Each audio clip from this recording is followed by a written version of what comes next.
Hey guys, I'm making another Christian video for y'all. Anyways, today we're talking about James 4:8 and Jeremiah 33:3. Draw near to God, and God will draw near to you. What this verse means is when we draw near to God, God will draw near to us.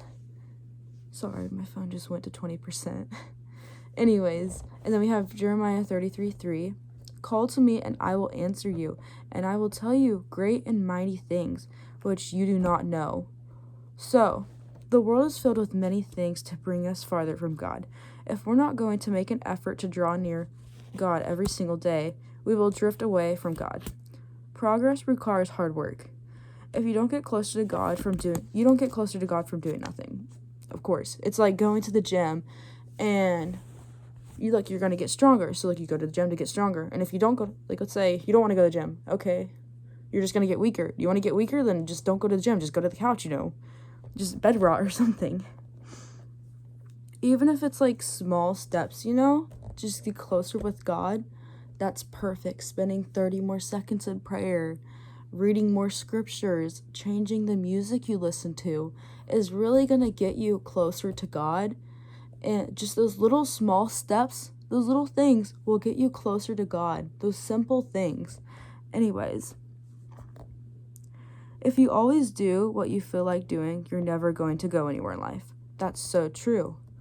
Let's say, I'm on the couch and I'm I don't feel like doing anything. I want to get close to God, but I don't really feel like it. You're feeding your flesh, and your flesh is sinful. You want to feed your spirit, okay? So reading the Bible, listening to worship music, praying, that's going to feed your spirit. You don't want to feed your flesh because that's going to lead to temptation and sin, and you're going to fall into sin again, and that cycle is just going to repeat over and over and over and over, and you're going to keep asking God for forgiveness, but you have to break those habits first. You have to break those habits, and God will help you break those habits. You have to trust in Him. Let Him be a light in your world. He will guide you, okay? Anyways, we are sinners and have this desire, which is temptation, right? That's our flesh. Our flesh is sinful, and we need to deny it. We need to deny it. Jesus says to deny your flesh, okay? Because it's sinful. We walk by faith, not by sight. God promises if we draw near to Him, then He will draw near to you.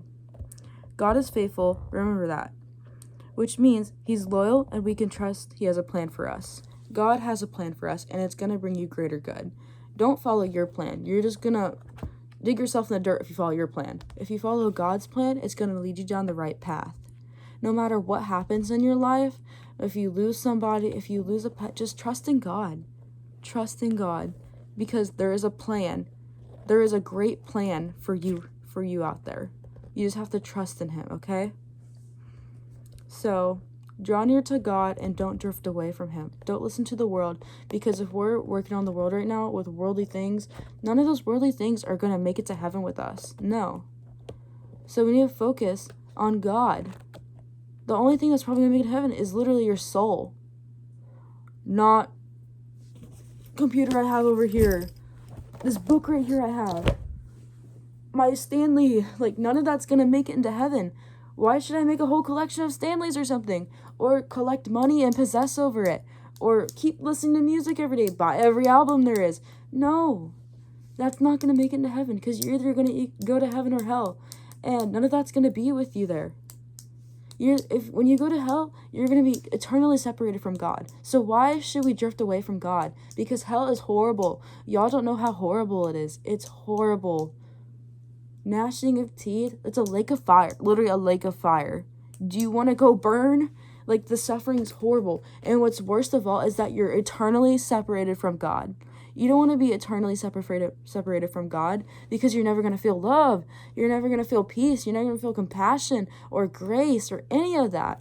But when we're with God, we'll feel all of those. And God will take away your anxiety, depression, sickness. God can take that away. He can take that away. So why drift away from God when we can draw near to Him?